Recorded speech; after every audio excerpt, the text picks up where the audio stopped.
The book of Judges. After the death of Joshua, the children of Israel asked of the Lord, saying, "Who should go up for us first against the Canaanites to fight against them?" The Lord said, "Judah shall go up. Behold, I have delivered the land into his hand." Judah said to Simeon his brother, "Come up with me into my lot, that we may fight against the Canaanites, and I likewise will go with you into your lot." So Simeon went with him. Judah went up, and the Lord delivered the Canaanites and the Perizzites into their hand. They struck 10,000 men in Bezek. They found Adoni-Bezek in Bezek, and they fought against him. They struck the Canaanites and the Perizzites, but Adoni-Bezek fled. They pursued him, caught him, and cut off his thumbs and his big toes. Adoni-Bezek said, 70 kings, having their thumbs and their big toes cut off, scavenged under my table. As I have done, so God has done to me. They brought him to Jerusalem, and he died there. The children of Judah fought against Jerusalem, took it, struck it with the edge of the sword, and set the city on fire. After that, the children of Judah went down to fight against the Canaanites who lived in the hill country, and in the south, and in the lowland. Judah went against the Canaanites who lived in Hebron. The name of Hebron before that was Kiriath Arba. They struck Sheshai, Ahiman, and Talmai. From there he went against the inhabitants of Debir. The name of Debir before that was Kiriath Sepher. Caleb said, "I will give Aksa my daughter as wife to the man who strikes Kiriath Sepher and takes it." Othniel, the son of Kenaz, Caleb's younger brother, took it, so he gave him Aksa his daughter as his wife. When she came, she got him to ask her father for a field. She got off her donkey, and Caleb said to her, "What would you like?"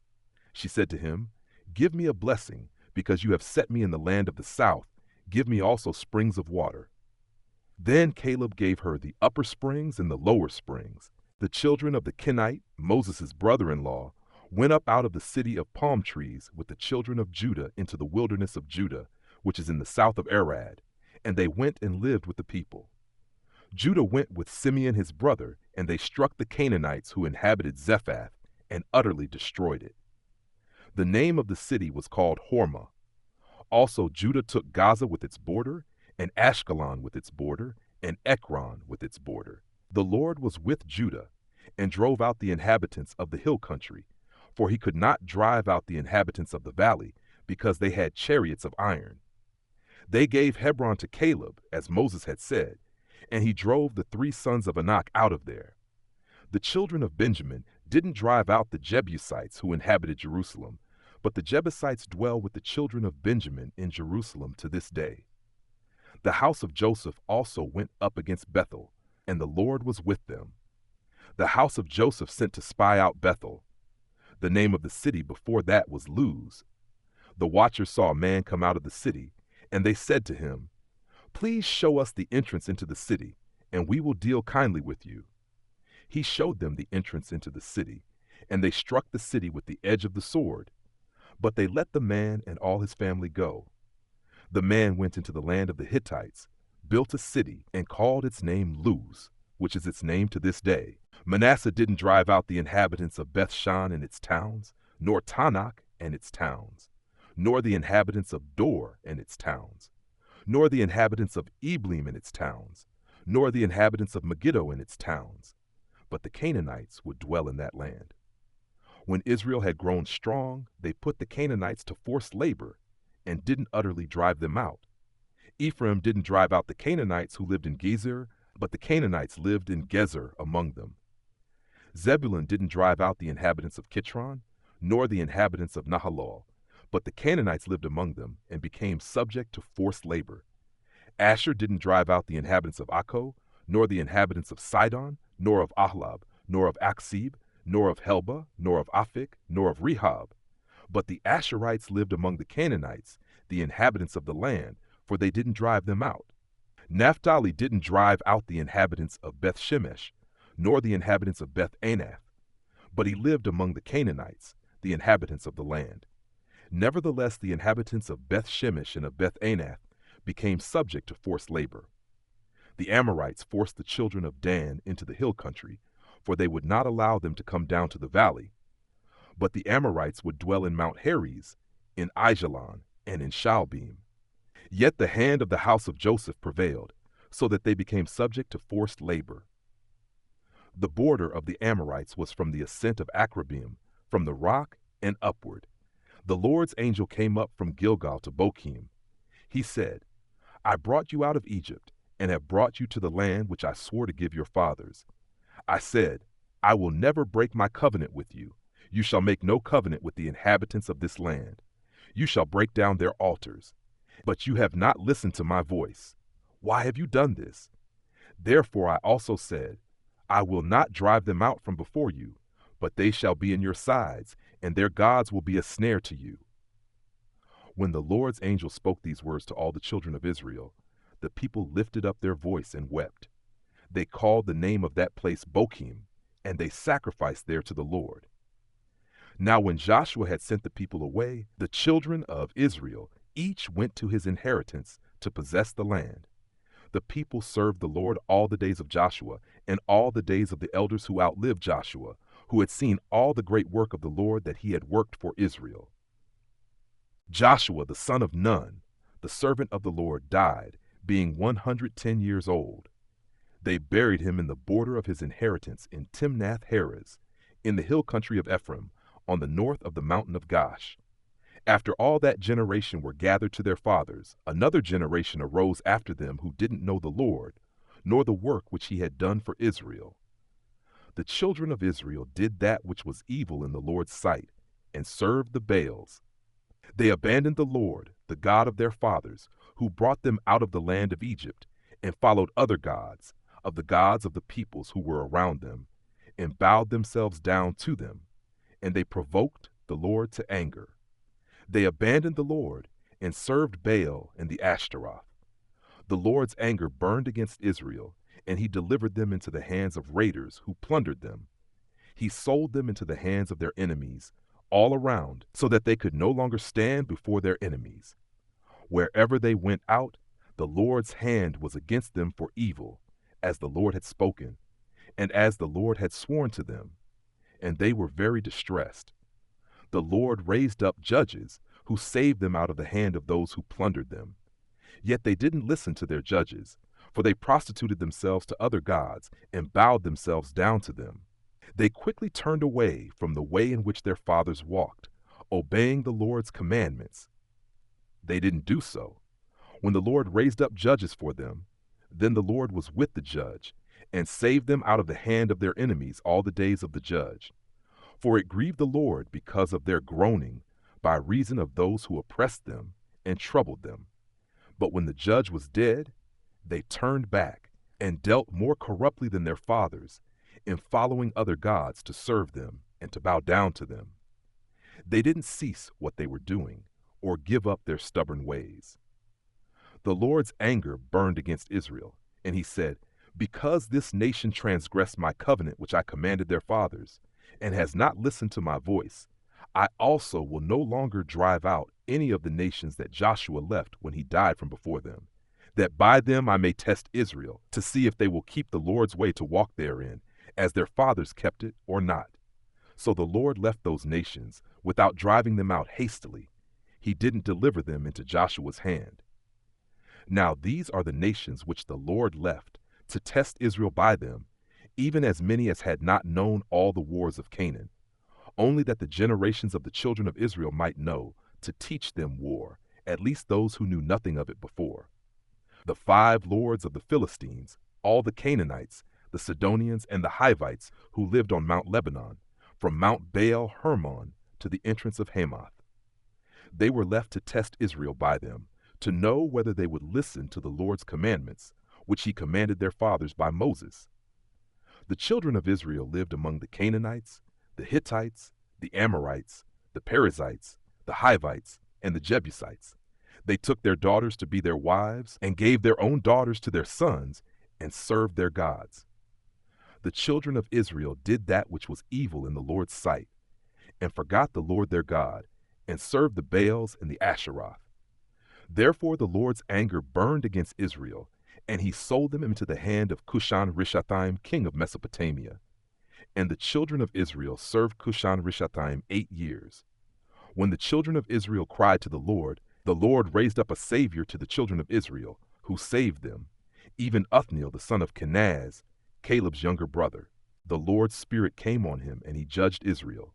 And he went out to war, and the Lord delivered Cushan-Rishathaim, king of Mesopotamia, into his hand. His hand prevailed against Cushan-Rishathaim. The land had rest 40 years. Then Othniel the son of Kenaz died. The children of Israel again did that which was evil in the Lord's sight, and the Lord strengthened Eglon, the king of Moab, against Israel, because they had done that which was evil in the Lord's sight. He gathered the children of Ammon and Amalek to himself, and he went and struck Israel, and they possessed the city of palm trees. The children of Israel served Eglon, the king of Moab, 18 years. But when the children of Israel cried to the Lord raised up a savior for them, Ehud the son of Gera the Benjamite, a left-handed man. The children of Israel sent tribute by him to Eglon the king of Moab. Ehud made himself a sword which had 2 edges, a cubit in length, and he wore it under his clothing on his right thigh. He offered the tribute to Eglon king of Moab. Now Eglon was a very fat man. When Ehud had finished offering the tribute, he sent away the people who carried the tribute. But he himself turned back from the stone idols that were by Gilgal, and said, I have a secret message for you, O king. The king said, Keep silence. All who stood by him left him. Ehud came to him, and he was sitting by himself alone in the cool upper room. Ehud said, I have a message from God to you. He arose out of his seat. Ehud put out his left hand, and took the sword from his right thigh, and thrust it into his body. The handle also went in after the blade, and the fat closed on the blade, for he didn't draw the sword out of his body, and it came out behind. Then Ehud went out onto the porch, and shut the doors of the upper room on him, and locked them. After he had gone, his servants came and saw that the doors of the upper room were locked. They said, Surely he is covering his feet in the upper room. They waited until they were ashamed, and behold, he didn't open the doors of the upper room. Therefore they took the key and opened them, and behold, their lord had fallen down dead on the floor. Ehud escaped while they waited, passed beyond the stone idols, and escaped to Sarah. When he had come, he blew a trumpet in the hill country of Ephraim, and the children of Israel went down with him from the hill country, and he led them. He said to them, Follow me, for the Lord has delivered your enemies the Moabites into your hand. They followed him and took the fords of the Jordan against the Moabites, and didn't allow any man to pass over. They struck at that time about 10,000 men of Moab, every strong man and every man of valor. No man escaped. So Moab was subdued that day under the hand of Israel. Then the land had rest 80 years. After him was Shamgar the son of Anath, who struck 600 men of the Philistines with an ox goad. He also saved Israel. The children of Israel again did that which was evil in the Lord's sight when Ehud was dead. The Lord sold them into the hand of Jabin king of Canaan, who reigned in Hazor, the captain of whose army was Sisera, who lived in Harosheth of the Gentiles. The children of Israel cried to the Lord, for he had 900 chariots of iron, and he mightily oppressed the children of Israel for 20 years. Now Deborah, a prophetess, the wife of Lapidoth, judged Israel at that time. She lived under Deborah's palm tree between Ramah and Bethel in the hill country of Ephraim, and the children of Israel came up to her for judgment. She sent and called Barak the son of Abinoam out of Kadesh Naphtali, and said to him, Hasn't the Lord, the God of Israel, commanded, Go and lead the way to Mount Tabor, and take with you 10,000 men of the children of Naphtali and of the children of Zebulun? I will draw to you, to the river Kishon, Sisera, the captain of Jabin's army, with his chariots and his multitude, and I will deliver him into your hand. Barak said to her, If you will go with me, then I will go, but if you will not go with me, I will not go. She said, I will surely go with you. Nevertheless, the journey that you take won't be for your honor, for the Lord will sell Sisera into a woman's hand. Deborah arose and went with Barak to Kedesh. Barak called Zebulun and Naphtali together to Kedesh. 10,000 men followed him, and Deborah went up with him. Now Heber the Kenite had separated himself from the Kenites, even from the children of Hobab, Moses' brother-in-law, and had pitched his tent as far as the oak in Zananim, which is by Kedesh. They told Sisera that Barak the son of Abinoam had gone up to Mount Tabor. Sisera gathered together all his chariots, even 900 chariots of iron, and all the people who were with him, from Harosheth of the Gentiles to the river Kishon. Deborah said to Barak, "Go, for this is the day in which the Lord has delivered Sisera into your hand. Hasn't the Lord gone out before you?" So Barak went down from Mount Tabor, and 10,000 men after him. The Lord confused Sisera, all his chariots, and all his army, with the edge of the sword before Barak. Sisera abandoned his chariot and fled away on his feet. But Barak pursued the chariots and the army to Harosheth of the Gentiles, and all the army of Sisera fell by the edge of the sword. There was not a man left. However, Sisera fled away on his feet to the tent of Jael, the wife of Heber the Kenite, for there was peace between Jabin the king of Hazor and the house of Heber the Kenite. Jael went out to meet Sisera and said to him, "Turn in, my lord, turn in to me. Don't be afraid." He came into her into the tent, and she covered him with a rug. He said to her, "Please give me a little water to drink, for I am thirsty." She opened a container of milk and gave him a drink and covered him. He said to her, "Stand in the door of the tent, and if any man comes and inquires of you and says, 'Is there any man here?' you shall say, 'No.'" Then Jael, Heber's wife, took a tent peg and took a hammer in her hand and went softly to him and struck the pin into his temples, and it pierced through into the ground, for he was in a deep sleep, so he fainted and died. Behold, as Barak pursued Sisera, Jael came out to meet him and said to him, "Come, and I will show you the man whom you seek." He came to her, and behold, Sisera lay dead, and the tent peg was in his temples. So God subdued Jabin the king of Canaan before the children of Israel on that day. The hand of the children of Israel prevailed more and more against Jabin the king of Canaan, until they had destroyed Jabin king of Canaan. Then Deborah and Barak the son of Abinoam sang on that day, saying, "Because the leaders took the lead in Israel, because the people offered themselves willingly, be blessed, Lord. Hear, you kings, give ear, you princes. I, even I, will sing to the Lord. I will sing praise to the Lord, the God of Israel. Lord, when you went out of Seir, when you marched out of the field of Edom, the earth trembled, the sky also dropped. Yes, the clouds dropped water. The mountains quaked at the Lord's presence, even Sinai at the presence of the Lord, the God of Israel.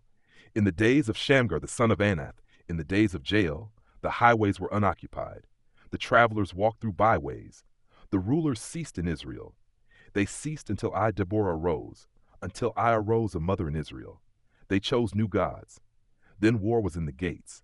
Was there a shield or spear seen among 40,000 in Israel?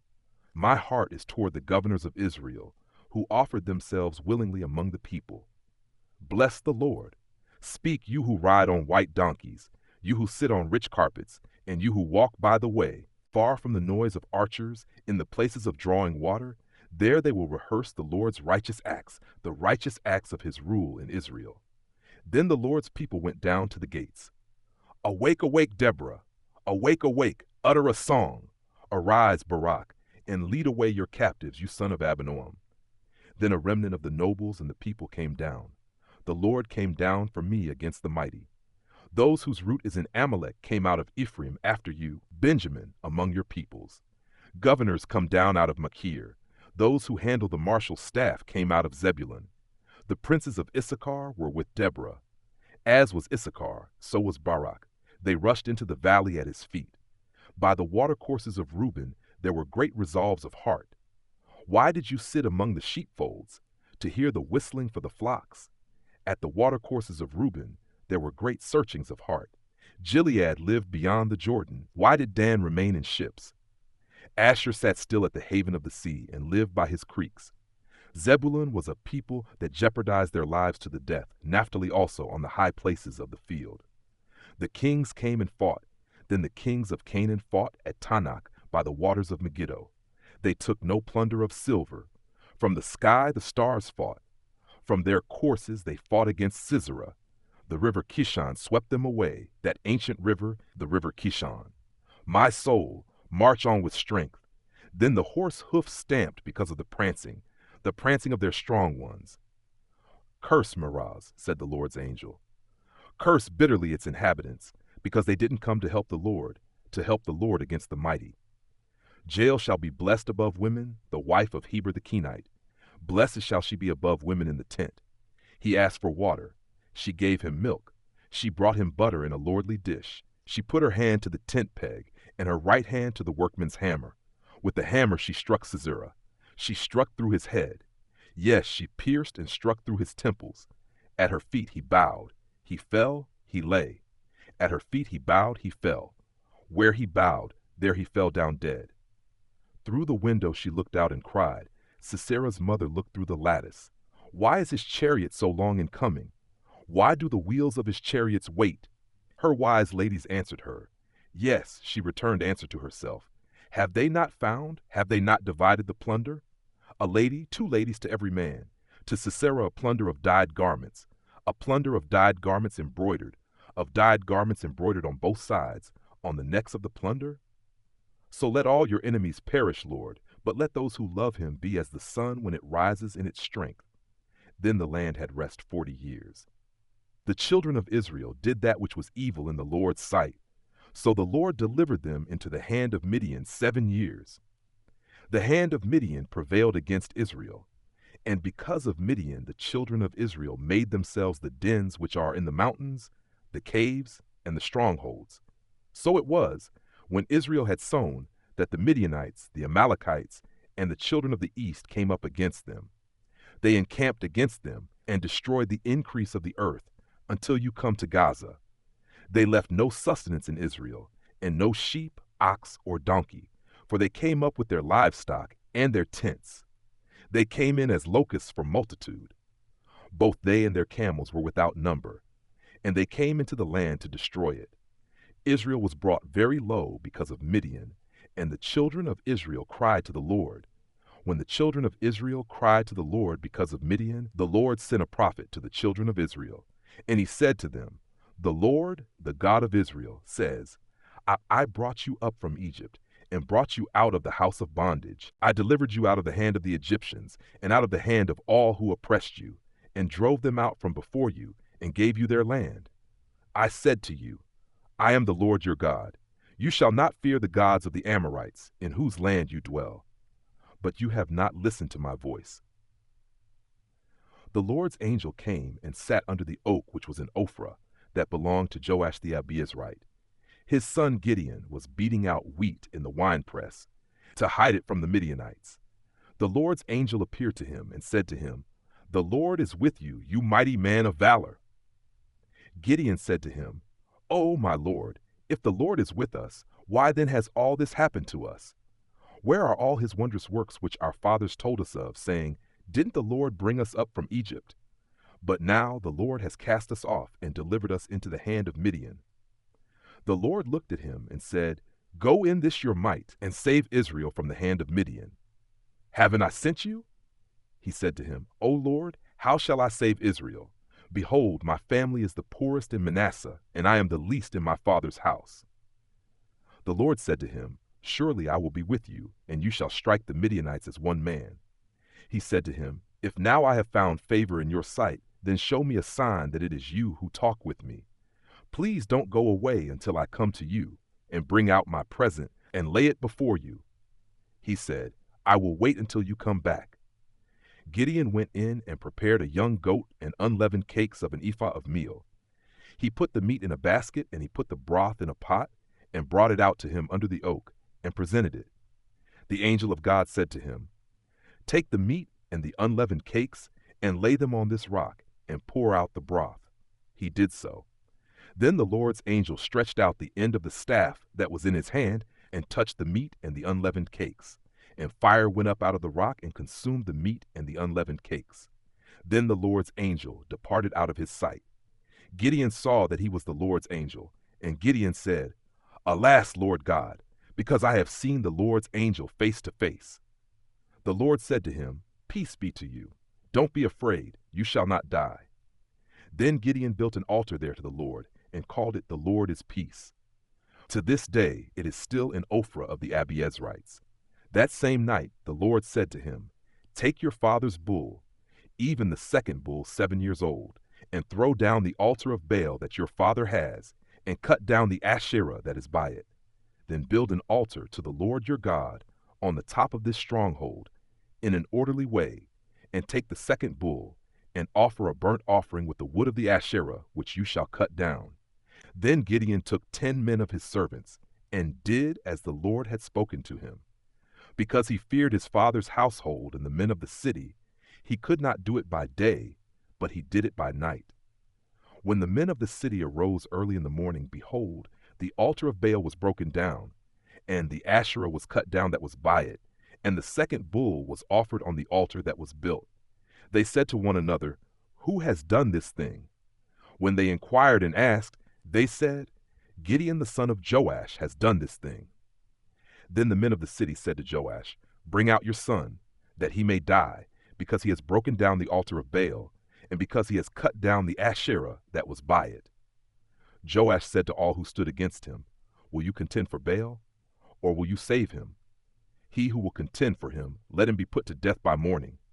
If he is a god, let him contend for himself, because someone has broken down his altar." Therefore on that day he named him Jerubbaal, saying, "Let Baal contend against him, because he has broken down his altar."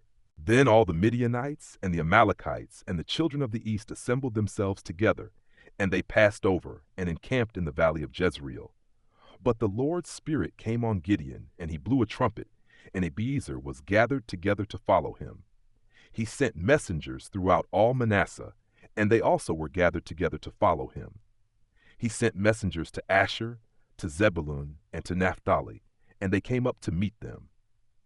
Gideon said to God, "If you will save Israel by my hand, as you have spoken, behold, I will put a fleece of wool on the threshing floor. If there is dew on the fleece only, and it is dry on all the ground, then I'll know that you will save Israel by my hand, as you have spoken." It was so, for he rose up early on the next day, and pressed the fleece together, and wrung the dew out of the fleece, a bowl full of water. Gideon said to God, "Don't let your anger be kindled against me, and I will speak but this once. Please let me make a trial just this once with the fleece. Let it now be dry only on the fleece, and on all the ground let there be dew." God did so that night, for it was dry on the fleece only, and there was dew on all the ground. Then Jerubbaal, who is Gideon, and all the people who were with him, rose up early and encamped beside the spring of Harod. Midian's camp was on the north side of them, by the hill of Moreh in the valley. The Lord said to Gideon, "The people who are with you are too many for me to give the Midianites into their hand, lest Israel brag against me, saying, 'My own hand has saved me.' Now therefore proclaim in the ears of the people, saying, 'Whoever is fearful and trembling, let him return and depart from Mount Gilead.'" So 22,000 of the people returned, and 10,000 remained. The Lord said to Gideon, "There are still too many people. Bring them down to the water, and I will test them for you there. It shall be that those whom I tell you, this shall go with you, and whoever I tell you, this shall not go with you, shall not go." So he brought down the people to the water. And the Lord said to Gideon, "Everyone who laps of the water with his tongue, like a dog laps, you shall set him by himself. Likewise everyone who bows down on his knees to drink." The number of those who lapped, putting their hand to their mouth, was 300 men. But all the rest of the people bowed down on their knees to drink water. The Lord said to Gideon, "I will save you by the 300 men who lapped, and deliver the Midianites into your hand.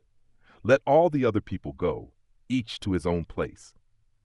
So the people took food in their hand and their trumpets, and he sent all the rest of the men of Israel to their own tents, but retained the 300 men, and the camp of Midian was beneath him in the valley. That same night the Lord said to him, "Arise, go down into the camp, for I have delivered it into your hand. But if you are afraid to go down, go with Purah your servant down to the camp. You will hear what they say, and afterward your hands will be strengthened to go down into the camp." Then went he down with Purah his servant to the outermost part of the armed men who were in the camp. The Midianites and the Amalekites and all the children of the east lay along in the valley like locusts for multitude, and their camels were without number, as the sand which is on the seashore for multitude. When Gideon had come, behold, there was a man telling a dream to his fellow. He said, "Behold, I dreamed a dream, and behold, a cake of barley bread tumbled into the camp of Midian, came to the tent, and struck it so that it fell, and turned it upside down so that the tent lay flat. His fellow answered, "This is nothing other than the sword of Gideon the son of Joash, a man of Israel. God has delivered Midian into his hand with all the army." It was so, when Gideon heard the telling of the dream and its interpretation, that he worshipped. Then he returned into the camp of Israel and said, "Arise, for the Lord has delivered the army of Midian into your hand." He divided the 300 men into 3 companies, and he put into the hands of all of them trumpets and empty pitchers, with torches within the pitchers. He said to them, "Watch me, and do likewise. Behold, when I come to the outermost part of the camp, it shall be that, as I do, so you shall do. When I blow the trumpet, I and all who are with me, then blow the trumpets also on every side of all the camp, and shout, for the Lord and for Gideon." So Gideon and the 100 men who were with him came to the outermost part of the camp in the beginning of the middle watch, when they had but newly set the watch.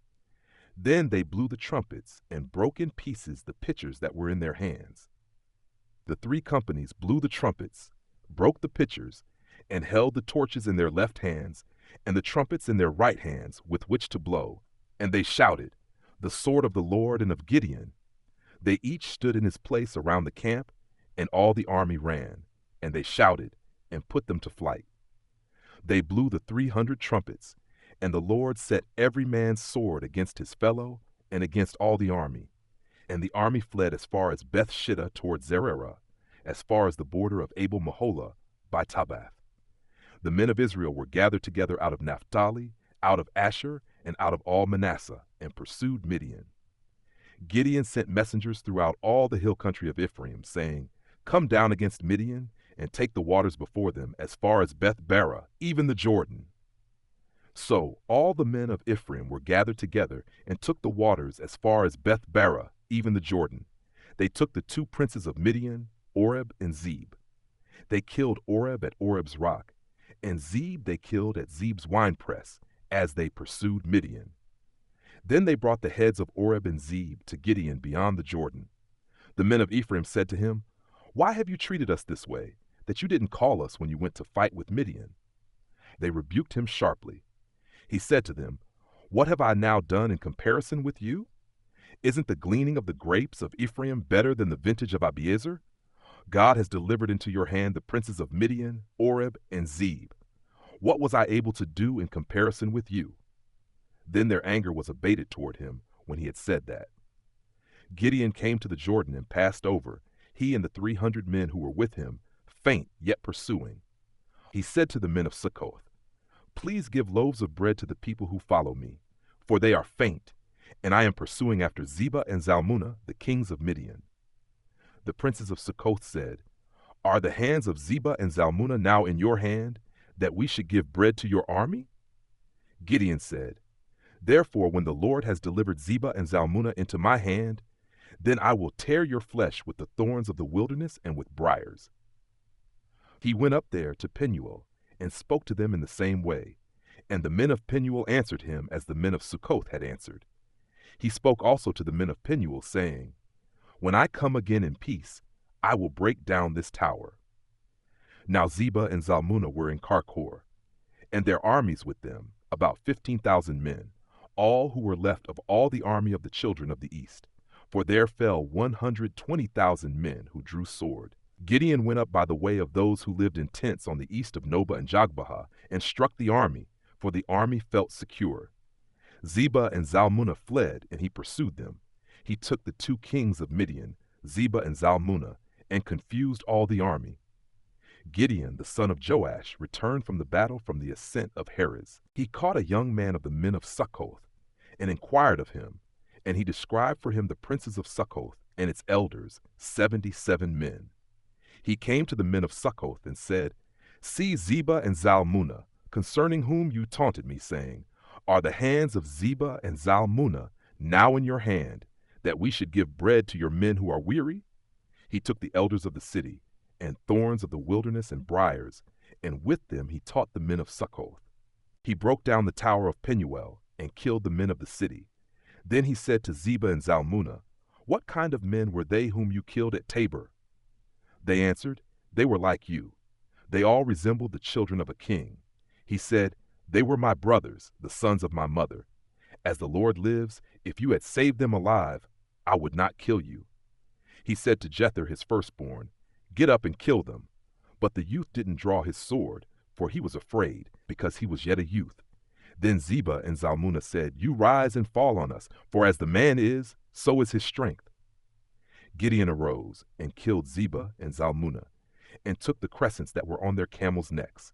Then the men of Israel said to Gideon, "Rule over us, both you, your son, and your son's son also, for you have saved us out of the hand of Midian." Gideon said to them, "I will not rule over you, neither shall my son rule over you. The Lord shall rule over you." Gideon said to them, "I do have a request, that you would each give me the earrings of his plunder." For they had golden earrings, because they were Ishmaelites. They answered, "We will willingly give them." They spread a garment, and every man threw the earrings of his plunder into it. The weight of the golden earrings that he requested was 1,700 shekels of gold, in addition to the crescents and the pendants and the purple clothing that was on the kings of Midian, and in addition to the chains that were about their camels' necks. Gideon made an ephod out of it and put it in Ophrah, his city. Then all Israel played the prostitute with it there, and it became a snare to Gideon and to his house. So Midian was subdued before the children of Israel, and they lifted up their heads no more. The land had rest 40 years in the days of Gideon. Jerubbaal the son of Joash went and lived in his own house. Gideon had 70 sons conceived from his body, for he had many wives. His concubine who was in Shechem also bore him a son, and he named him Abimelech. Gideon the son of Joash died in a good old age, and was buried in the tomb of Joash his father, in Ophrah of the Abiezrites. As soon as Gideon was dead, the children of Israel turned again, and played the prostitute following the Baals, and made Baal-berith their god. The children of Israel didn't remember the Lord their God, who had delivered them out of the hand of all enemies on every side. Neither did they show kindness to the house of Jerubbaal, that is, Gideon, according to all the goodness which he had shown to Israel. Abimelech, the son of Jerubbaal, went to Shechem to his mother's brothers, and spoke with them and with all the family of the house of his mother's father, saying, "Please speak in the ears of all the men of Shechem. Is it better for you that all the sons of Jerubbaal, who are 70 persons, rule over you, or that one rule over you? Remember also that I am your bone and your flesh."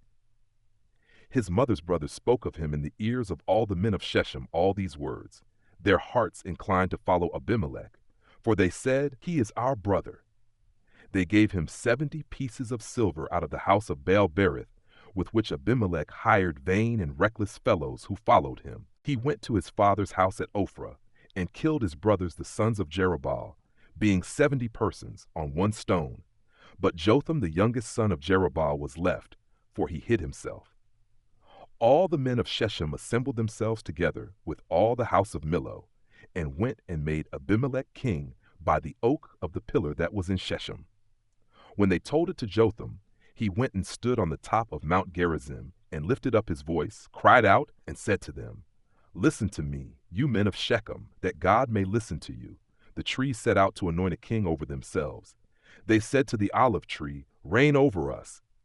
But the olive tree said to them, "Should I stop producing my oil, with which they honor God and man by me, and go to wave back and forth over the trees?" The trees said to the fig tree, "Come and reign over us." But the fig tree said to them, "Should I leave my sweetness and my good fruit, and go to wave back and forth over the trees?" The trees said to the vine, "Come and reign over us." The vine said to them, "Should I leave my new wine, which cheers God and man, and go to wave back and forth over the trees?" Then all the trees said to the bramble, "Come and reign over us." The bramble said to the trees, "If in truth you anoint me king over you, then come and take refuge in my shade, and if not, let fire come out of the bramble, and devour the cedars of Lebanon. Now therefore, if you have dealt truly and righteously, in that you have made Abimelech king, and if you have dealt well with Jerubbaal and his house, and have done to him according to the deserving of his hands, for my father fought for you, risked his life, and delivered you out of the hand of Midian, and you have risen up against my father's house today, and have slain his sons, 70 persons on one stone, and have made Abimelech, the son of his female servant, king over the men of Shechem, because he is your brother. If you then have dealt truly and righteously with Jerubbaal and with his house today, then rejoice in Abimelech, and let him also rejoice in you. But if not, let fire come out from Abimelech, and devour the men of Shechem and the house of Millo, and let fire come out from the men of Shechem and from the house of Millo, and devour Abimelech. Jotham ran away and fled, and went to Beer and lived there, for fear of Abimelech his brother. Abimelech was prince over Israel 3 years. Then God sent an evil spirit between Abimelech and the men of Shechem, and the men of Shechem dealt treacherously with Abimelech, that the violence done to the 70 sons of Jerubbaal might come, and that their blood might be laid on Abimelech, their brother who killed them, and on the men of Shechem who strengthened his hands to kill his brothers. The men of Shechem set an ambush for him on the tops of the mountains, and they robbed all who came along that way by them. And Abimelech was told about it. Gal the son of Ebed came with his brothers and went over to Shechem, and the men of Shechem put their trust in him. They went out into the field, harvested their vineyards, trod the grapes, celebrated, and went into the house of their God and ate and drank, and cursed Abimelech. Gal the son of Ebed said, Who is Abimelech, and who is Shechem, that we should serve him? Isn't he the son of Jerubbaal?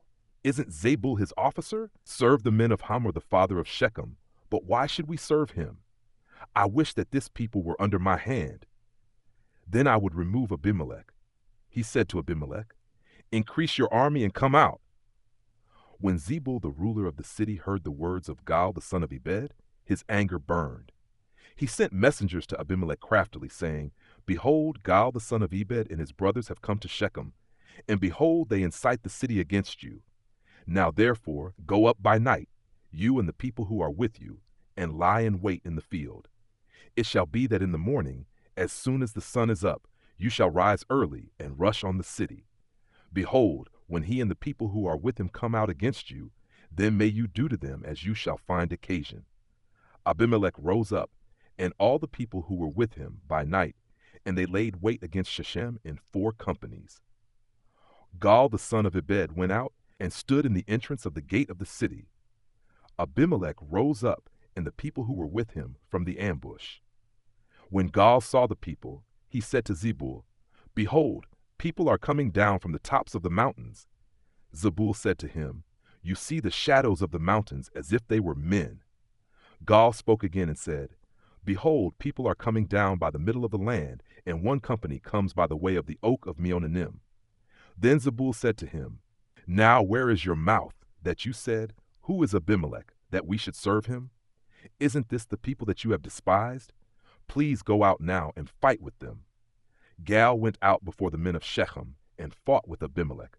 Abimelech chased him, and he fled before him, and many fell wounded, even to the entrance of the gate. Abimelech lived at Arumah, and Zebul drove out Gal and his brothers, that they should not dwell in Shechem. On the next day, the people went out into the field, and they told Abimelech. He took the people and divided them into 3 companies, and laid wait in the field. And he looked, and behold, the people came out of the city. So he rose up against them and struck them. Abimelech and the companies that were with him rushed forward and stood in the entrance of the gate of the city, and the 2 companies rushed on all who were in the field and struck them. Abimelech fought against the city all that day, and he took the city and killed the people in it. He beat down the city and sowed it with salt. When all the men of the tower of Shechem heard of it, they entered into the stronghold of the house of Elbereth. Abimelech was told that all the men of the tower of Shechem were gathered together. Abimelech went up to Mount Zalmon, he and all the people who were with him. And Abimelech took an axe in his hand, and cut down a bough from the trees, and took it up, and laid it on his shoulder. Then he said to the people who were with him, What you have seen me do, make haste and do as I have done. All the people likewise, each cut down his bow, followed Abimelech, and put them at the base of the stronghold, and set the stronghold on fire over them, so that all the people of the tower of Shechem died also, about 1,000 men and women. Then Abimelech went to Thebez and encamped against Thebez and took it. But there was a strong tower within the city, and all the men and women of the city fled there and shut themselves in and went up to the roof of the tower. Abimelech came to the tower and fought against it, and came near to the door of the tower to burn it with fire. A certain woman cast an upper millstone on Abimelech's head and broke his skull. Then he called hastily to the young man, his armor-bearer, and said to him, "Draw your sword and kill me, that men not say of me, 'A woman killed him.' His young man thrust him through, and he died." When the men of Israel saw that Abimelech was dead, they each departed to his place. Thus God repaid the wickedness of Abimelech, which he did to his father in killing his 70 brothers. And God repaid all the wickedness of the men of Shechem on their heads, and the curse of Jotham the son of Jerubbaal came on them. After Abimelech, Tola the son of Puah, the son of Dodo, a man of Issachar, arose to save Israel. He lived in Shamir in the hill country of Ephraim. He judged Israel 23 years and died and was buried in Shamir. After him Jair the Gileadite arose. He judged Israel 22 years. He had 30 sons who rode on 30 donkey colts. They had 30 cities, which are called Havoth Jair to this day, which are in the land of Gilead. Jair died and was buried in Cammon. The children of Israel again did that which was evil in the Lord's sight, and served the Baals, the Ashtaroth, the gods of Syria, the gods of Sidon, the gods of Moab, the gods of the children of Ammon, and the gods of the Philistines. They abandoned the Lord and didn't serve him. The Lord's anger burned against Israel, and he sold them into the hand of the Philistines and into the hand of the children of Ammon. They troubled and oppressed the children of Israel that year. For 18 years they oppressed all the children of Israel that were beyond the Jordan in the land of the Amorites, which is in Gilead. The children of Ammon passed over the Jordan to fight also against Judah and against Benjamin and against the house of Ephraim, so that Israel was very distressed. The children of Israel cried to the Lord, saying, "We have sinned against you, even because we have forsaken our God and have served the Baals." The Lord said to the children of Israel, "Didn't I save you from the Egyptians and from the Amorites, from the children of Ammon and from the Philistines? The Sidonians also and the Amalekites and the Maonites oppressed you, and you cried to me, and I saved you out of their hand. Yet you have forsaken me and served other gods. Therefore I will save you no more. Go and cry to the gods which you have chosen. Let them save you in the time of your distress." The children of Israel said to the Lord, "We have sinned. Do to us whatever seems good to you. Only deliver us, please, today." They put away the foreign gods from among them and served the Lord, and his soul was grieved for the misery of Israel. Then the children of Ammon were gathered together and encamped in Gilead. The children of Israel assembled themselves together and encamped in Mizpah. The people, the princes of Gilead, said to one another, "Who is the man who will begin to fight against the children of Ammon? He shall be head over all the inhabitants of Gilead." Now Jephthah the Gileadite was a mighty man of valor. He was the son of a prostitute. Gilead became the father of Jephthah. Gilead's wife bore him sons. When his wife's sons grew up, they drove Jephthah out and said to him, "You will not inherit in our father's house, for you are the son of another woman." Then Jephthah fled from his brothers and lived in the land of Tob. Outlaws joined up with Jephthah, and they went out with him. After a while, the children of Ammon made war against Israel. When the children of Ammon made war against Israel, the elders of Gilead went to get Jephthah out of the land of Tob. They said to Jephthah, "Come and be our chief, that we may fight with the children of Ammon." Jephthah said to the elders of Gilead, "Didn't you hate me and drive me out of my father's house? Why have you come to me now when you are in distress?" The elders of Gilead said to Jephthah, "Therefore we have turned again to you now, that you may go with us and fight with the children of Ammon. You will be our head over all the inhabitants of Gilead." Jephthah said to the elders of Gilead, "If you bring me home again to fight with the children of Ammon, and the Lord delivers them before me, will I be your head?" The elders of Gilead said to Jephthah, "The Lord will be witness between us. Surely we will do what you say." Then Jephthah went with the elders of Gilead, and the people made him head and chief over them. Jephthah spoke all his words before the Lord in Mizpah.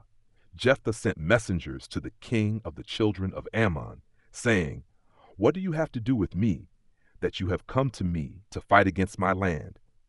The king of the children of Ammon answered the messengers of Jephthah, "Because Israel took away my land when he came up out of Egypt, from the Arnon even to the Jabbok, and to the Jordan. Now therefore restore that territory again peaceably." Jephthah sent messengers again to the king of the children of Ammon, and he said to him, "Jephthah says, Israel didn't take away the land of Moab, nor the land of the children of Ammon. But when they came up from Egypt, and Israel went through the wilderness to the Red Sea, and came to Kadesh, then Israel sent messengers to the king of Edom, saying, Please let me pass through your land. But the king of Edom didn't listen. In the same way, he sent to the king of Moab, but he refused. So Israel stayed in Kadesh. Then they went through the wilderness, and went around the land of Edom, and the land of Moab, and came by the east side of the land of Moab, and they encamped on the other side of the Arnon. But they didn't come within the border of Moab, for the Arnon was the border of Moab. Israel sent messengers to Sihon king of the Amorites, the king of Heshbon, and Israel said to him, Please let us pass through your land to my place. But Sihon didn't trust Israel to pass through his border, but Sihon gathered all his people together, and encamped in Jahaz, and fought against Israel. The Lord, the God of Israel, delivered Sihon and all his people into the hand of Israel, and they struck them. So Israel possessed all the land of the Amorites, the inhabitants of that country. They possessed all the border of the Amorites, from the Arnon even to the Jabbok, and from the wilderness even to the Jordan. So now the Lord, the God of Israel, has dispossessed the Amorites from before his people Israel, and should you possess them? Won't you possess that which Chemosh your God gives you to possess? So whoever the Lord our God has dispossessed from before us, them will we possess. Now are you anything better than Balak the son of Zippor, king of Moab? Did he ever strive against Israel, or did he ever fight against them? Israel lived in Heshbon and its towns, and in Aroer and its towns, and in all the cities that are along the side of the Arnon for 300 years. Why didn't you recover them within that time? Therefore, I have not sinned against you, but you do me wrong to war against me. May the Lord the judge be judged today between the children of Israel and the children of Ammon. However, the king of the children of Ammon didn't listen to the words of Jephthah, which he sent him. Then the Lord's Spirit came on Jephthah, and he passed over Gilead and Manasseh, and passed over Mizpah of Gilead. And from Mizpah of Gilead he passed over to the children of Ammon. Jephthah vowed a vow to the Lord, and said, If you will indeed deliver the children of Ammon into my hand, then it shall be that whatever comes out of the doors of my house to meet me when I return in peace from the children of Ammon, it shall be the Lord's, and I will offer it up for a burnt offering. So Jephthah passed over to the children of Ammon to fight against them, and the Lord delivered them into his hand. He struck them from Aroer until you come to Minnith, even 20 cities, and to Abel-cheramim, with a very great slaughter. So the children of Ammon were subdued before the children of Israel. Jephthah came to Mizpah to his house, and behold, his daughter came out to meet him with tambourines and with dances. She was his only child. Besides her, he had neither son nor daughter. When he saw her, he tore his clothes and said, Alas, my daughter, you have brought me very low, and you are one of those who trouble me, for I have opened my mouth to the Lord, and I can't go back. She said to him, My father, you have opened your mouth to the Lord. Do to me according to that which has proceeded out of your mouth, because the Lord has taken vengeance for you on your enemies, even on the children of Ammon. Then she said to her father, Let this thing be done for me. Leave me alone 2 months, that I may depart and go down on the mountains, and bewail my virginity, I and my companions. He said, Go. He sent her away for 2 months, and she departed, she and her companions, and mourned her virginity on the mountains. At the end of 2 months, she returned to her father, who did with her according to his vow, which he had vowed. She was a virgin. It became a custom in Israel that the daughters of Israel went yearly to celebrate the daughter of Jephthah the Gileadite 4 days in a year.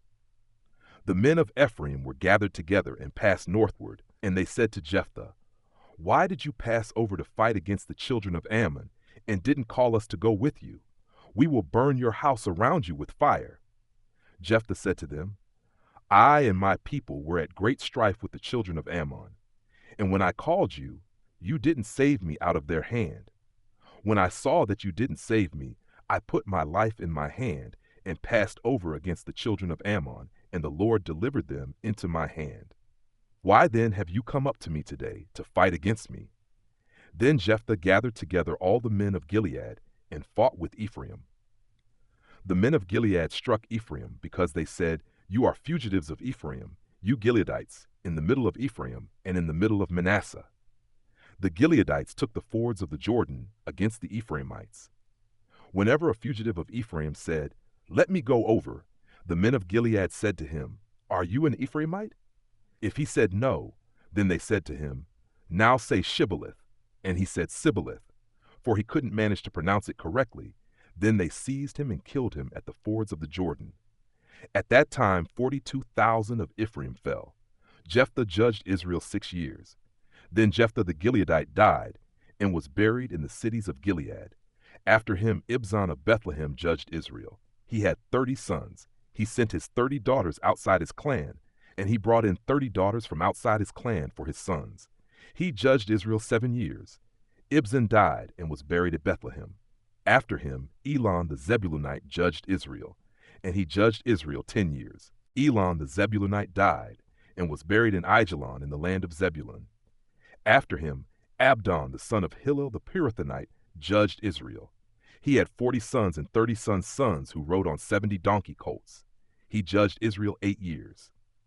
Abdon the son of Hillel the Pirathonite died and was buried in Pirathon in the land of Ephraim in the hill country of the Amalekites. The children of Israel again that which was evil in the Lord's sight, and the Lord delivered them into the hand of the Philistines 40 years. There was a certain man of Zorah, of the family of the Danites, whose name was Manoah, and his wife was barren and childless. The Lord's angel appeared to the woman and said to her, "See now, you are barren and childless, but you shall conceive and bear a son. Now therefore please beware and drink no wine nor strong drink, and don't eat any unclean thing. For behold, you shall conceive and give birth to a son. No razor shall come on his head, for the child shall be a Nazirite to God from the womb. He shall begin to save Israel out of the hand of the Philistines." Then the woman came and told her husband, saying, "A man of God came to me, and his face was like the face of the angel of God, very awesome. I didn't ask him where he was from, neither did he tell me his name. But he said to me, 'Behold, you shall conceive and bear a son, and now drink no wine nor strong drink. Don't eat any unclean thing, for the child shall be a Nazirite to God from the womb to the day of his death.' Then Manoah entreated the Lord and said, 'O Lord, please let the man of God whom you sent come again to us and teach us what we should do to the child who shall be born.' God listened to the voice of Manoah, and the angel of God came again to the woman as she sat in the field. But Manoah, her husband, wasn't with her. The woman hurried and ran and told her husband, saying to him, 'Behold, the man who came to me that day has appeared to me.' Manoah arose and followed his wife, and came to the man, and said to him, 'Are you the man who spoke to my wife?' He said, 'I am.' Manoah said, 'Now let your words happen. What shall the child's way of life and mission be?' The Lord's angel said to Manoah, 'Of all that I said to the woman, let her beware. She may not eat of anything that comes of the vine, neither let her drink wine or strong drink, nor eat any unclean thing. Let her observe all that I commanded her.' Manoah said to the Lord's angel, 'Please stay with us, that we may make a young goat ready for you.' The Lord's angel said to Manoah, 'Though you detain me, I won't eat your bread. If you will prepare a burnt offering, you must offer it to the Lord.' For Manoah didn't know that he was the Lord's angel. Manoah said to the Lord's angel, 'What is your name, that when your words happen, we may honor you?'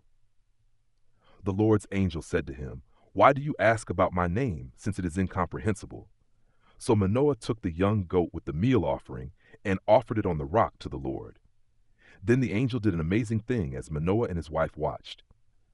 For when the flame went up toward the sky from off the altar, the Lord's angel ascended in the flame of the altar.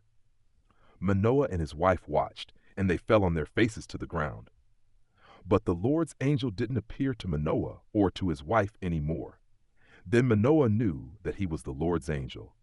Manoah said to his wife, "We shall surely die, because we have seen God." But his wife said to him, "If the Lord were pleased to kill us, he wouldn't have received a burnt offering and a meal offering at our hand, and he wouldn't have shown us all these things, nor would he have told us such things as these at this time." The woman bore a son and named him Samson. The child grew, and the Lord blessed him. The Lord's Spirit began to move him in Mahanadan, between Zorah and Eshtaol. Samson went down to Timnah, and saw a woman in Timnah of the daughters of the Philistines. He came up and told his father and his mother, saying, "I have seen a woman in Timnah of the daughters of the Philistines. Now therefore get her for me as my wife." Then his father and his mother said to him, "Isn't there a woman among your brother's daughters, or among all my people, that you go to take a wife of the uncircumcised Philistines?" Samson said to his father, "Get her for me, for she pleases me well." But his father and his mother didn't know that it was of the Lord, for he sought an occasion against the Philistines. Now at that time the Philistines ruled over Israel. Then Samson went down to Timnah with his father and his mother, and came to the vineyards of Timnah. And behold, a young lion roared at him. The Lord's Spirit came mightily on him, and he tore him as he would have torn a young goat with his bare hands.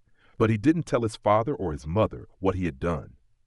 He went down and talked with the woman, and she pleased Samson well. After a while he returned to take her, and he went over to see the carcass of the lion. And behold, there was a swarm of bees in the body of the lion, and honey. He took it into his hands and went on, eating as he went. He came to his father and mother and gave to them, and they ate, but he didn't tell them that he had taken the honey out of the lion's body. His father went down to the woman, and Samson made a feast there, for the young men used to do so.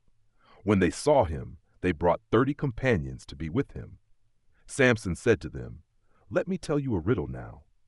If you can tell me the answer within the 7 days of the feast, and find it out, then I will give you 30 linen garments and 30 changes of clothing.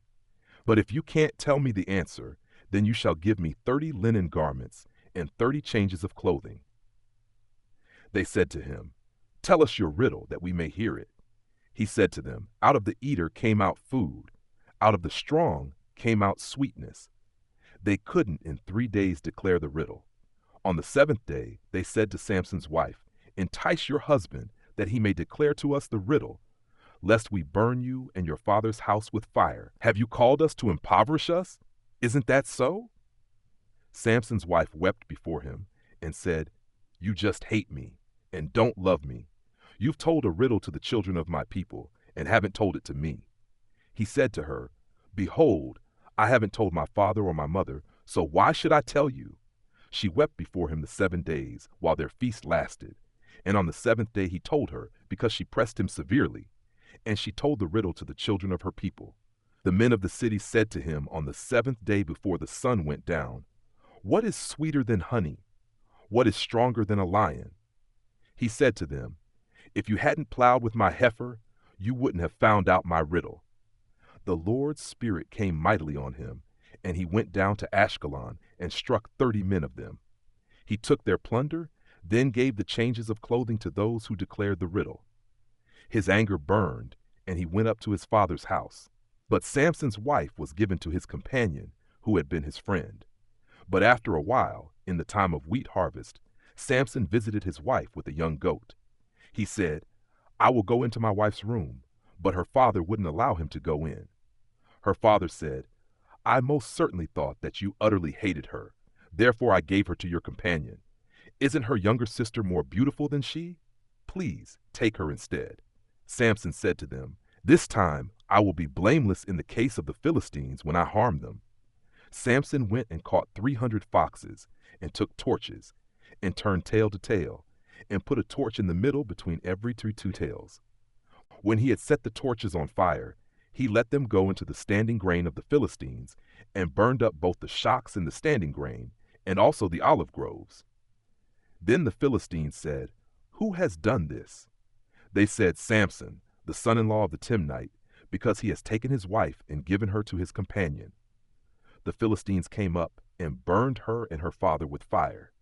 Samson said to them, "If you behave like this, surely I will take revenge on you, and after that I will cease." He struck them hip and thigh with a great slaughter, and he went down and lived in the cave in Etam's rock. Then the Philistines went up, encamped in Judah, and spread themselves in Lehi. The men of Judah said, "Why have you come up against us?" They said, "We have come up to bind Samson, to do to him as he has done to us." Then 3,000 men of Judah went down to the cave in Etam's rock, and said to Samson, "Don't you know that the Philistines are rulers over us? What then is this that you have done to us?" He said to them, "As they did to me, so I have done to them." They said to him, "We have come down to bind you, that we may deliver you into the hand of the Philistines." Samson said to them, "Swear to me that you will not attack me yourselves." They spoke to him, saying, "No, but we will bind you securely and deliver you into their hands. But surely we will not kill you." They bound him with 2 new ropes and brought him up from the rock.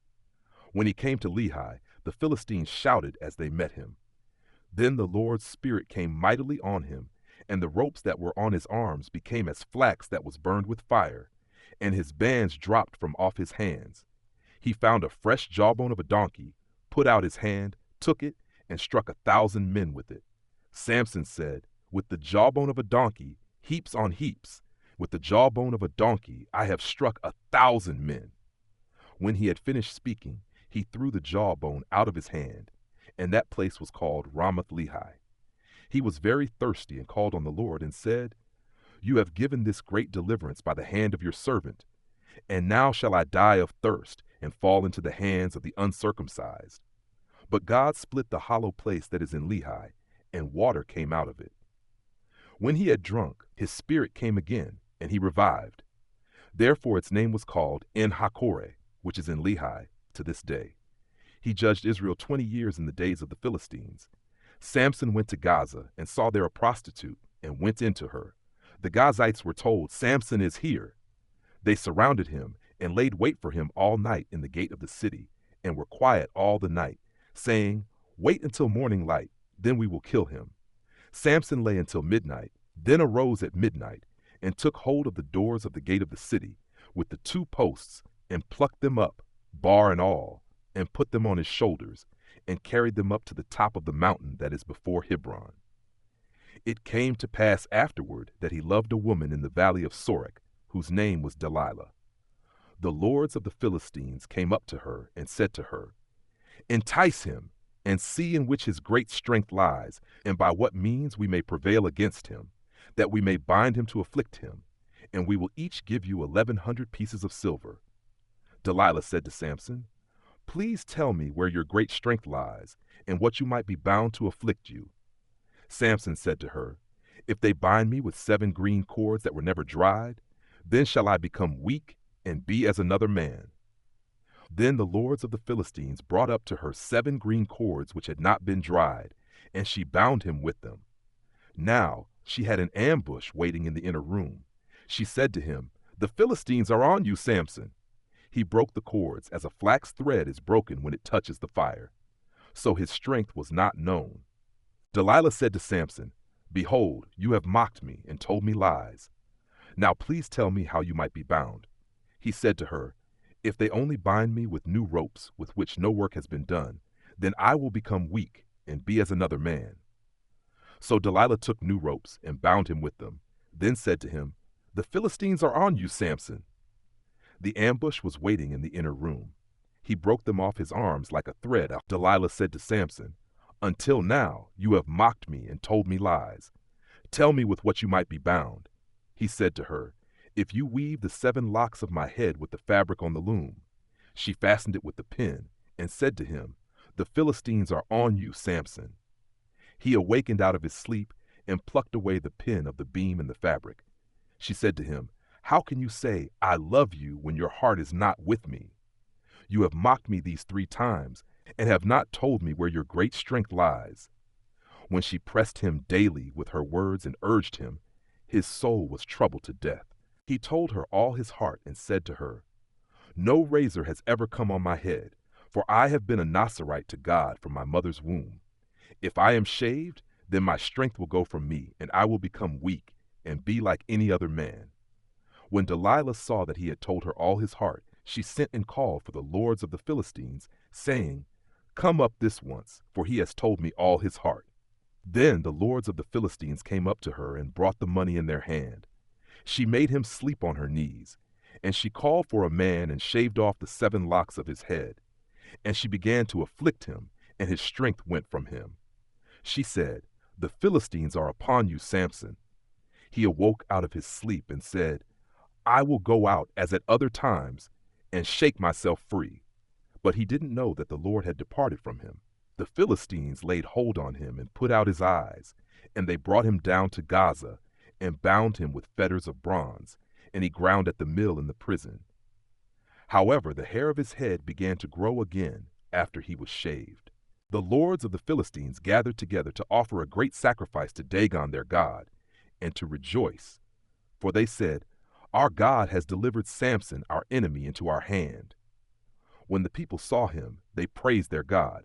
For they said, Our God has delivered our enemy and the destroyer of our country, who has slain many of us, into our hand. When their hearts were merry, they said, Call for Samson, that he may entertain us.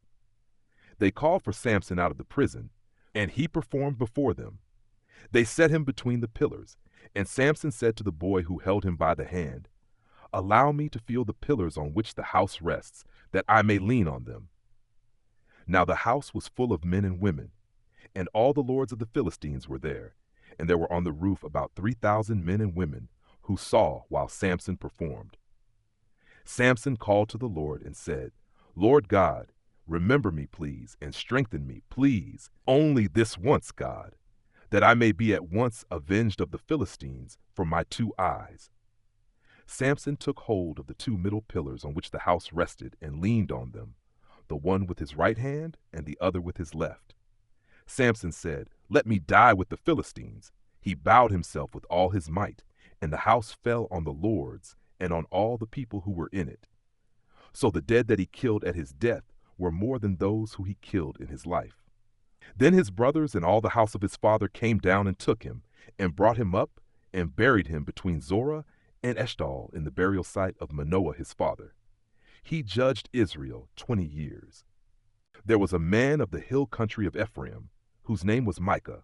He said to his mother, The 1,100 pieces of silver that were taken from you, about which you uttered a curse, and also spoke it in my ears, behold, the silver is with me.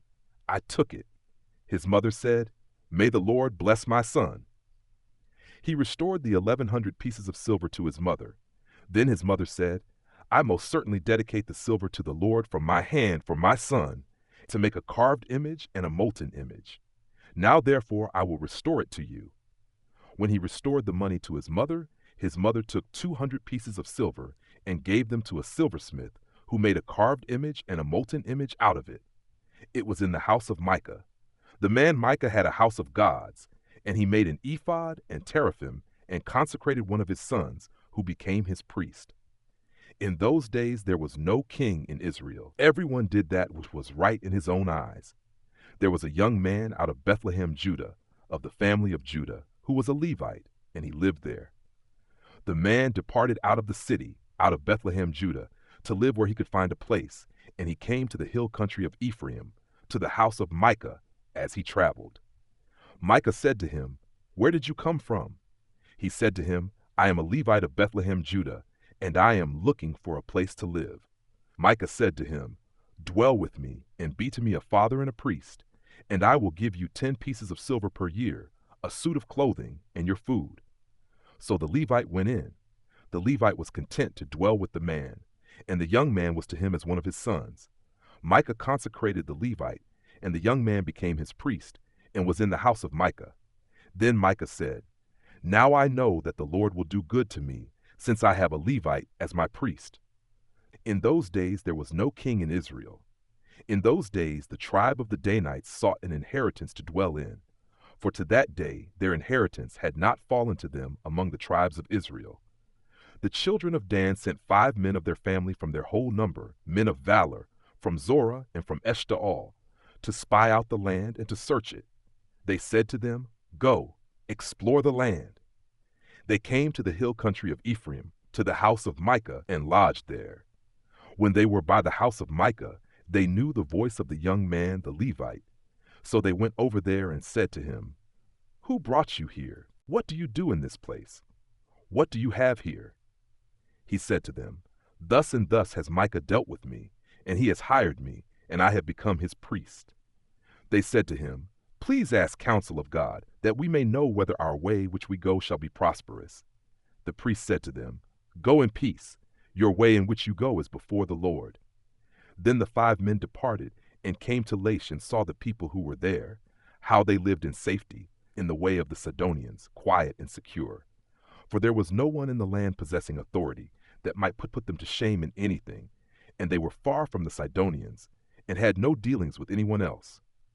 They came to their brothers at Zorah and Eshtaol, and their brothers asked them, "What do you say?" They said, "Arise, and let's go up against them, for we have seen the land, and behold, it is very good. Do you stand still? Don't be slothful to go and to enter in to possess the land. When you go, you will come to an unsuspecting people, and the land is large, for God has given it into your hand, a place where there is no lack of anything that is in the earth." The family of the Danites set out from Zorah and Eshtaol with 600 men armed with weapons of war.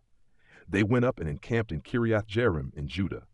Therefore they call that place Mahaneh Dan to this day. Behold, it is behind Kiriath Jearim. They passed from there to the hill country of Ephraim, and came to the house of Micah. Then the 5 men who went to spy out the country of Laish answered and said to their brothers, "Do you know that there is in these houses an ephod, and teraphim, and a carved image, and a molten image? Now therefore consider what you have to do." They went over there and came to the house of the young Levite man, even to the house of Micah, and asked him how he was doing. The 600 men armed with their weapons of war, who were of the children of Dan, stood by the entrance of the gate. The 5 men who went to spy out the land went up, and came in there, and took the engraved image, the ephod, the teraphim, and the molten image. And the priest stood by the entrance of the gate with the 600 men armed with weapons of war.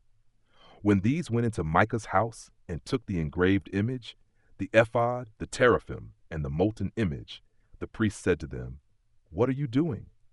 They said to him, "Hold your peace, put your hand on your mouth, and go with us. Be a father and a priest to us. Is it better for you to be priest to the house of one man, or to be priest to a tribe and a family in Israel?" The priest's heart was glad, and he took the ephod, the teraphim, and the engraved image, and went with the people.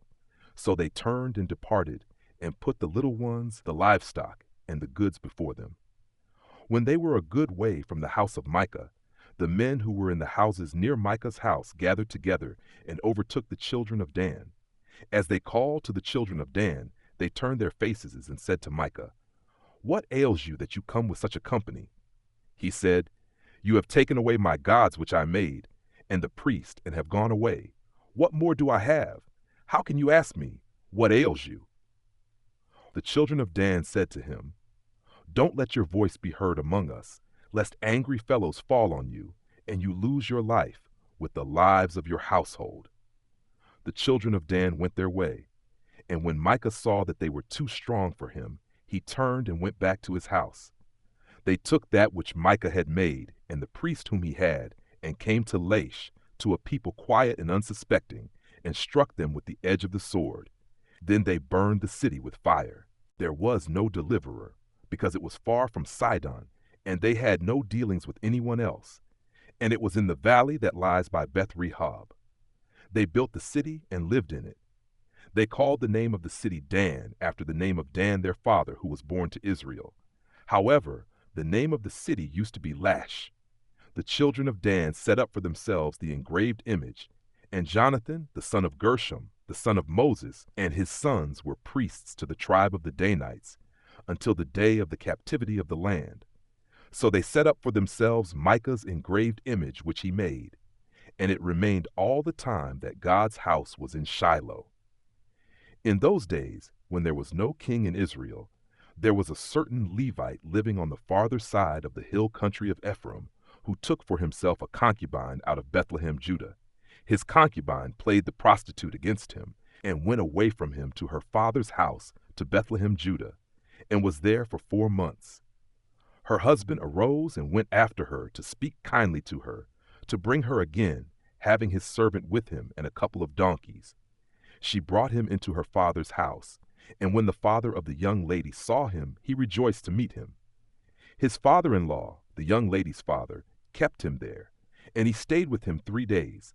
So they ate and drank, and stayed there. On the 4th day, they got up early in the morning, and he rose up to depart. The young lady's father said to his son-in-law, "Strengthen your heart with a morsel of bread, and afterward you shall go your way." So they sat down, ate, and drank, both of them together. Then the young lady's father said to the man, "Please be pleased to stay all night, and let your heart be merry."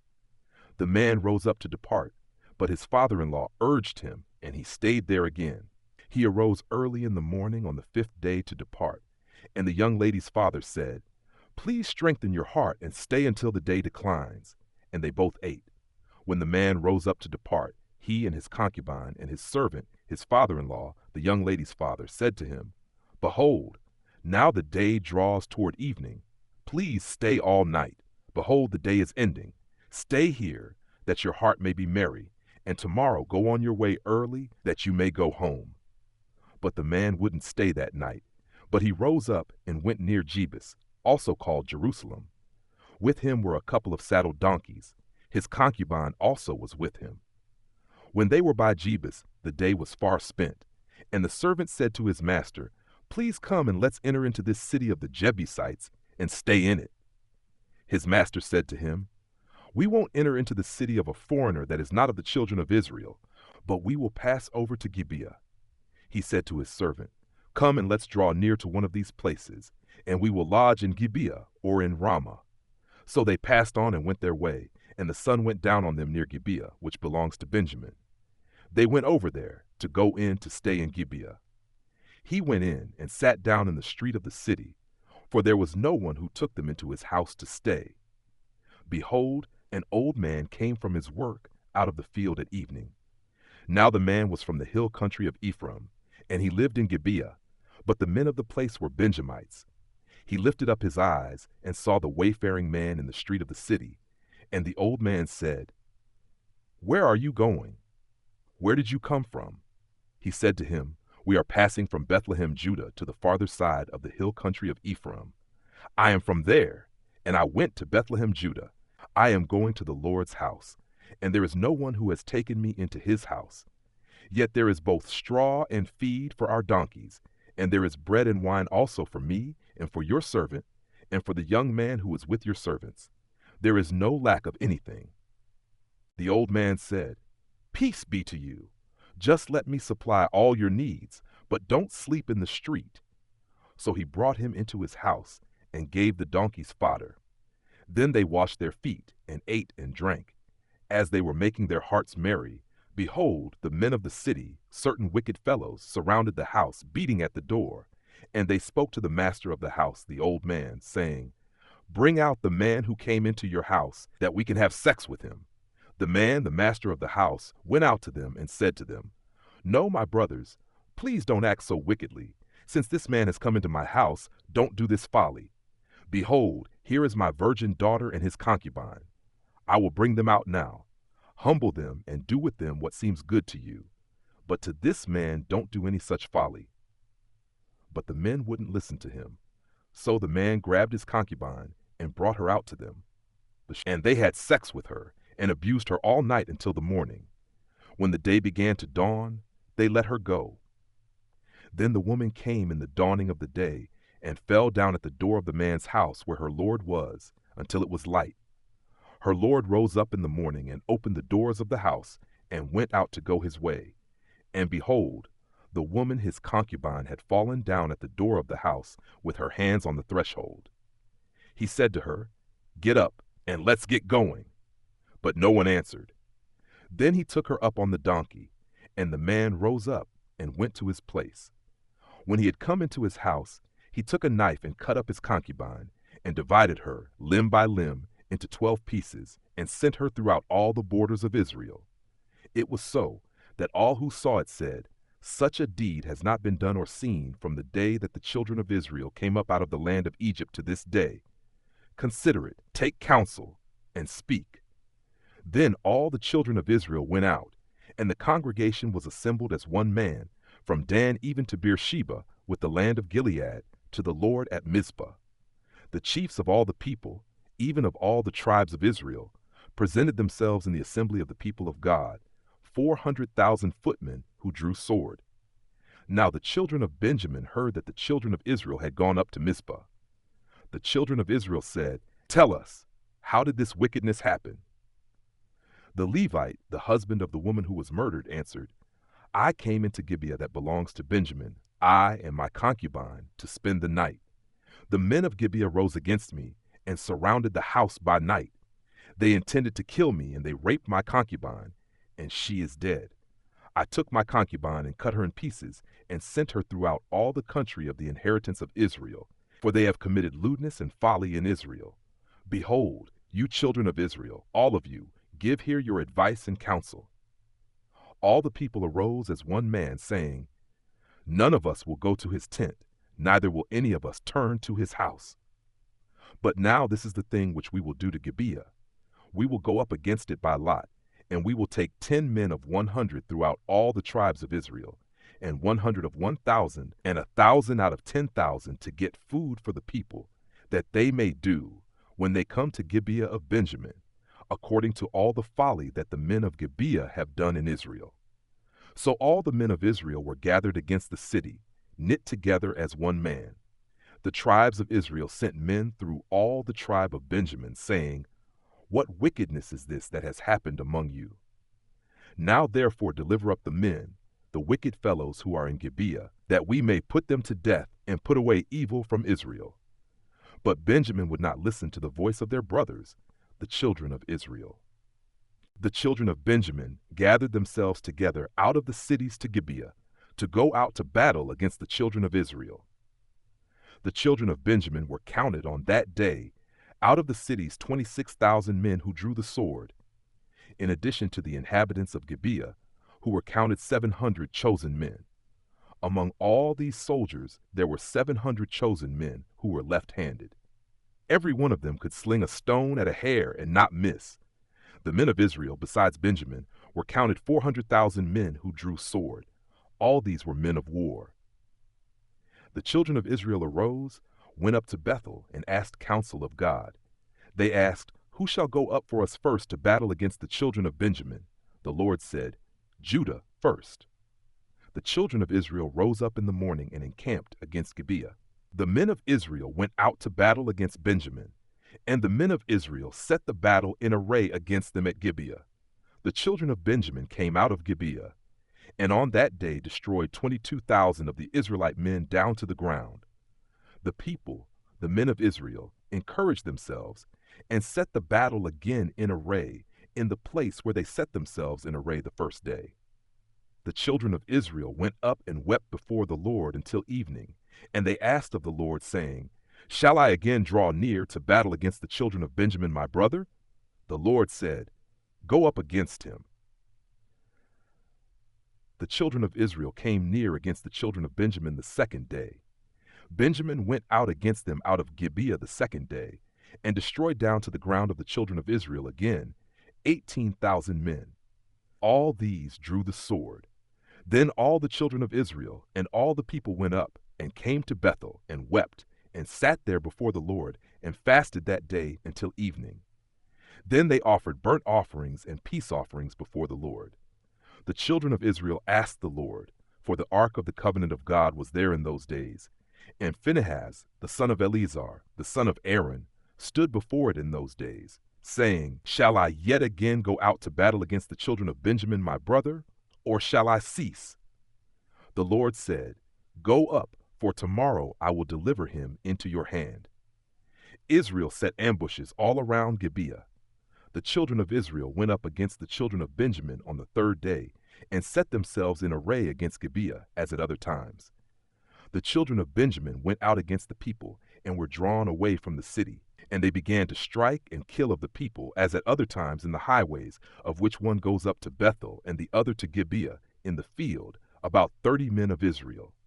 The children of Benjamin said, They are struck down before us, as at the first. But the children of Israel said, Let's flee, and draw them away from the city to the highways. All the men of Israel rose up out of their place and set themselves in array at Baal Tamar. Then the ambushers of Israel broke out of their place, even out of Marah-Geba. 10,000 chosen men out of all Israel came over against Gibeah, and the battle was severe, but they didn't know that disaster was close to them. The Lord struck Benjamin before Israel, and the children of Israel destroyed of Benjamin that day 25,100 men. All these drew the sword. So the children of Benjamin saw that they were struck, for the men of Israel yielded to Benjamin, because they trusted the ambushers whom they had set against Gibeah. The ambushers hurried and rushed on Gibeah. Then the ambushers spread out and struck all the city with the edge of the sword.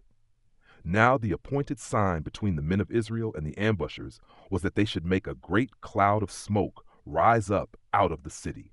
The men of Israel turned in the battle, and Benjamin began to strike and kill of the men of Israel about 30 persons. For they said, Surely they are struck down before us, as in the first battle. But when the cloud began to arise up out of the city in a pillar of smoke, the Benjamites looked behind them, and behold, the whole city went up in smoke to the sky. The men of Israel turned, and the men of Benjamin were dismayed, for they saw that disaster had come on them. Therefore they turned their backs before the men of Israel to the way of the wilderness, but the battle followed hard after them, and those who came out of the cities destroyed them in the middle of it. They surrounded the Benjamites, chased them, and trod them down at their resting place, as far as near Gibeah toward the sunrise. 18,000 men of Benjamin fell. All these were men of valor. They turned and fled toward the wilderness to the rock of Rimmon. They gleaned 5,000 men of them in the highways, and followed hard after them to Gidom, and struck 2,000 men of them. So that all who fell that day of Benjamin were 25,000 men who drew the sword. All these were men of valor. But 600 men turned and fled toward the wilderness to the rock of Rimmon, and stayed in the rock of Rimmon 4 months. The men of Israel turned again on the children of Benjamin, and struck them with the edge of the sword, including the entire city, the livestock, and all that they found. Moreover, they set all the cities which they found on fire. Now the men of Israel had sworn in Mizpah, saying, None of us will give his daughter to Benjamin as a wife. The people came to Bethel and sat there until evening before God, and lifted up their voices and wept severely. They said, The Lord, the God of Israel, why has this happened in Israel, that there should be one tribe lacking in Israel today? On the next day, the people rose early and built an altar there and offered burnt offerings and peace offerings. The children of Israel said, Who is there among all the tribes of Israel who didn't come up in the assembly to the Lord? For they had made a great oath concerning him who didn't come up to the Lord to Mizpah, saying, He shall surely be put to death. The children of Israel grieved for Benjamin their brother, and said, There is one tribe cut off from Israel today. How shall we provide wives for those who remain, since we have sworn by the Lord that we will not give them of our daughters to wives? They said, What one is there of the tribes of Israel who didn't come up to the Lord to Mizpah? Behold, no one came from Jabesh-Gilead to the camp to the assembly. For when the people were counted, behold, there were none of the inhabitants of Jabesh-Gilead there. The congregation sent 12,000 of the most valiant men there, and commanded them, saying, Go and strike the inhabitants of Jabesh-Gilead with the edge of the sword, with the women and the little ones. This is the thing that you shall do. You shall utterly destroy every male and every woman who has lain with a man. They found among the inhabitants of Jabesh-Gilead 400 young virgins who had not known man by lying with him, and they brought them to the camp to Shiloh, which is in the land of Canaan. The whole congregation sent and spoke to the children of Benjamin who were in the rock of Rimmon, and proclaimed peace to them. Benjamin returned at that time, and they gave them the women whom they had saved alive of the women of Jabesh Gilead. There still weren't enough for them. The people grieved for Benjamin, because the Lord had made a breach in the tribes of Israel. Then the elders of the congregation said, "How shall we provide wives for those who remain, since the women are destroyed out of Benjamin?" They said, "There must be an inheritance for those who are escaped of Benjamin, that a tribe not be blotted out from Israel. However, we may not give them wives of our daughters, for the children of Israel had sworn, saying, 'Cursed is he who gives a wife to Benjamin.' They said, 'Behold, there is a feast of the Lord from year to year in Shiloh, which is on the north of Bethel, on the east side of the highway that goes up from Bethel to Shechem, and on the south of Lebonah.' They commanded the children of Benjamin, saying, 'Go and lie in wait in the vineyards, and see and behold, if the daughters of Shiloh come out to dance in the dances, then come out of the vineyards, and each man catch his wife of the daughters of Shiloh, and go to the land of Benjamin. It shall be, when their fathers or their brothers come to complain to us, that we will say to them, Grant them graciously to us, because we didn't take for each man his wife in battle, neither did you give them to them, otherwise you would now be guilty.' The children of Benjamin did so, and took wives for themselves according to their number, of those who danced, whom they carried off. They went and returned to their inheritance, built the cities, and lived in them. The children of Israel departed from there at that time, every man to his tribe and to his family, and they each went out from there to his own inheritance. In those days there was no king in Israel. Everyone did that which was right in his own eyes.